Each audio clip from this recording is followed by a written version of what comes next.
Hi everyone, I'm back with another video from my friends at www.FaveQuilts.com.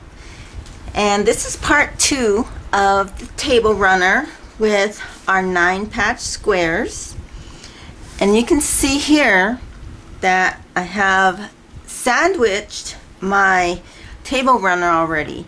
So what you need to do is you need to take your table runner and then get some of this batting, and it's made especially for quilting, and you're going to put that underneath your table runner top. And then on the back side I have some muslin.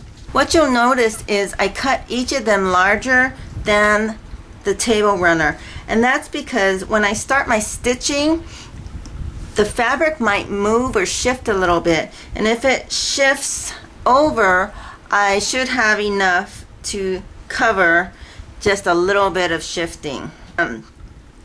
So go ahead and layer it like this, and we call it a sandwich. And I went ahead and placed down my stick pins so that my sandwich doesn't move. And now comes the fun part, because I have to stitch each square, and we call this stitch in the ditch. So I'm going to pull this up closer to the camera. I'm going to do a stitch on the inside of each square, and it's going to be about 1/8 of an inch. So it's going to be almost right up against the seams that you see. And I'm going to do that for all of the 9 squares. And then I'm also going to do it for this outside edge. So I'm going to basically sew a rectangle all the way around this edge here, and I'm going to do the same thing and sew about 1/8 of an inch away from this seam. So let me get that done, and I'll come back and show you what I did. Okay, so I'm back, and you can see I actually, when I started sewing, I changed my mind on sewing every square, and in order to define it a little bit more, I just did the stitch in the ditch in these 5 squares. And then I again went around the entire 3 squares and stitch as well. So what you need to do is you want to make sure that you've cut all your loose threads, and you can see the back, how nice and neat that looks to have even just a sewing pattern on the back. And I went ahead and used white thread because that's the basic look that I want. So the next thing that we need to do is we need to go ahead and start trimming all of this excess that I left on there. So I'm going to go ahead and use my fabric scissors to go ahead and trim these down. And right now I'm just going to trim them, and I'll worry about measuring them after I've got this trimmed a little bit farther down. So I've got my quilt trimmed down, and so now I need to measure and make sure that all of the strips are about the same size. So I'm looking at about 2 inches. So I'm measuring from the edge of this white strip over, and if there's any excess, I can just come back and draw a straight line and then trim that off. It looks like I'm okay on the edges, everything measures out. And the next thing that you need to do is we're going to do the seam binding all around this table runner. So I bought the bias tape that is extra wide, double fold, and it looks like this, and this is 1/2 inch wide. So let me show you what it's going to look like. Now you can also make your own seam binding or bias tape as well. So this is what your seam binding looks like. It's basically, let's see, this one's about 1.5 inches. It's folded in on the edges, and then it's folded one more time. So basically you can make this if you wish. So what you're going to do is we are actually just going to pin it down. You want to pin this all around your, whoops, I'm going to leave a little edge here. We're going to pin this all the way around our quilt.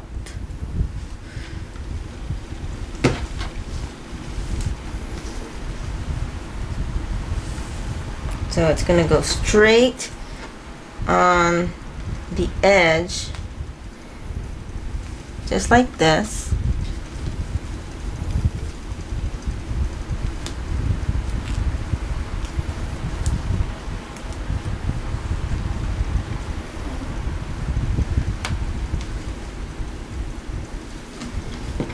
All right, and so I'm going to sew again a straight edge that goes all the way around this. Now let me show you how to do the corners. So in the corner you want to make it, you want to miter it basically. So what I'm going to do is I'm holding this together with my, in between my fingers, and you're going to come to this edge. You're going to take the bias strip and then just turn it and start going down this side. Now let me pin this and I'll show you what I mean. Okay, so now you have this one area that's just kind of sticking up. Now we're just going to tuck one side in and make that into a nice mitered edge. You want to make sure you do put a pin in there to hold that down. So when you sew, you're going to come this way, going to come here and then pivot your sewing needle and then come straight down. And so I'm going to go ahead and finish pinning this and sewing again the top edge. You're basically doing 1/8 of an inch away from this bias tape.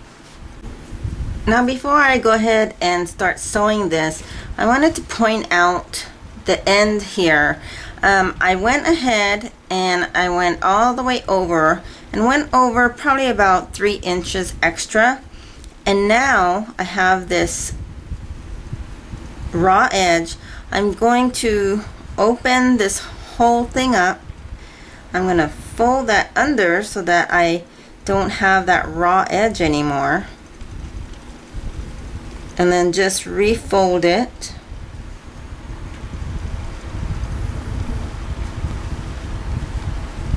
And then place it down again. And basically all that does is it covers up your raw edge. Okay, I'm back, and you can see I've got my bias tape sewn all along my table runner. And so now I'm going to just turn it over, because the last thing we need to do is take the bias tape, fold the rest of it over, make sure you're tucking any frayed edges, and basically bring it up to where your front line or your front sewing stitch is. And then go ahead and pin it. So let me show you what I'm talking about. So you can see this stitch right here. I'm going to take my seam binding and just bring it up to that point. And you should be able to reach that with your binding. And then go ahead and pin it all the way down. Now, the last step that you need to take is to go ahead and thread some thread into a needle. And I went ahead and doubled my thread and just tied a knot on the end. And so let me bring this up a little bit. So I'm going to start here just for video's sake, and I'm going to hold down the bias tape, and I'm actually just going to go ahead and take my thread and just go through the bias tape only so I can get my knot in there. And I just want to tuck my knot underneath there, if you saw that. And then what you're going to do is you're going to take a little piece of the back of your table runner, take a tiny piece of your seam binding, the blue seam binding, and pull it up there and then pull it tight. And that's just going to go ahead and sew this binding down and finish off your edge. So go ahead and continue. Now you want to take this backing as close to the seam binding as you can, and that way it's going to hide any of this dark thread. If you take a piece too far out like here, it's going to show. So you want to take a tiny piece right underneath the blue tape, the blue bias tape, and then go ahead and pull. And now I can move my needle and pull this tight, and you can see how the stitching is going. And again, let me do it one more time so you guys are really clear on this. Go ahead and pull a little piece of the muslin backing, and then take a piece of your bias tape and then just pull it tight. Now if you have like a little piece that sticks up, go ahead and get closer to your thread and pull. And there you go. So I'm going to continue to do this and finish off the rest of my seam binding, and I'll be back to show you the finished result. Okay, I'm back, and you can see the finished product here. Very excited. That's how the back came out. This was an easy table runner to do, and I actually did it in one day. So if you need a fast project, this is probably the one for you. I hope you like this quilting project. For more project ideas, you can visit my friends at www.favequilts.com. Thanks for watching.